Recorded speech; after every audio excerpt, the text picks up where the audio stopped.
In the meantime, let's move on to another big story today. A new study from the Ministry of Defence suggests that soldiers returning from duty are more likely to commit violent crime than the rest of the population. Of some 3,000 military men under the age of 30 who took part in the research, more than a fifth had a conviction for violent offences, compared with 6.7% of their Civvy Street peers.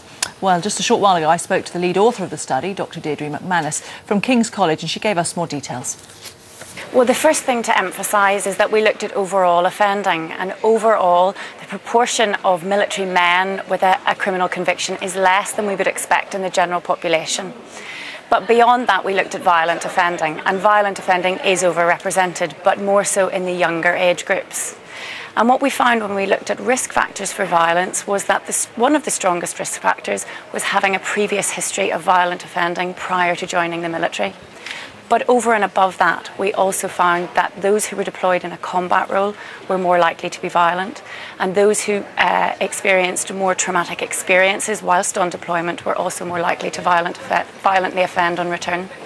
So to some extent you're saying that it's chicken and egg. Some of the people going into the forces may opt to go into the forces because they're kind of that sort of nature where they're ready for combat, they're sort of people who can get pumped up, and that can then lead them into trouble in later life. But also the experiences they're having in combat zones are definitely having an impact. Exactly, it's a very mixed picture. This is the military. Some of those who sign up to the military may have those kind of tendencies towards risk-taking behaviour. But in addition to that, there is additional risk conferred by the experiences that they have on deployment. So the question then is, what do we do to support those people when they come back to stop them getting into trouble? Well, our research went on to look at what might possibly explain the link between combat and violence, and in particular we focused on mental health problems and alcohol misuse. And we found that alcohol misuse, post-traumatic stress disorder and anger management problems strongly predicted violent offending, and therefore we would suggest that they would be appropriate targets for possible violence reduction programmes.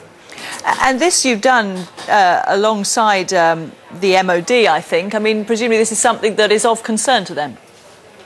Yes, it's something that they are aware of. We have made them aware of these results, and they've very much taken on board past research by King's into mental health problems as a result of deployment, and this is the next thing that they will bring to their attention. Ultimately, there's support that one can offer, but if you go into a stressful combat situation, you see gruesome things, it may just be that those are going to take their toll, and however much processing one does after the event, you may still not be able to eradicate the tendency altogether.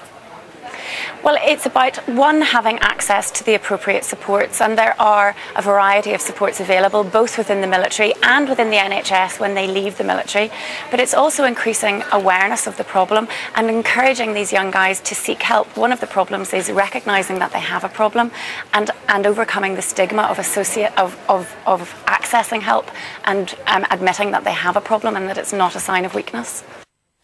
That was Dr. Deirdre MacManus talking to Rachel a little bit earlier on.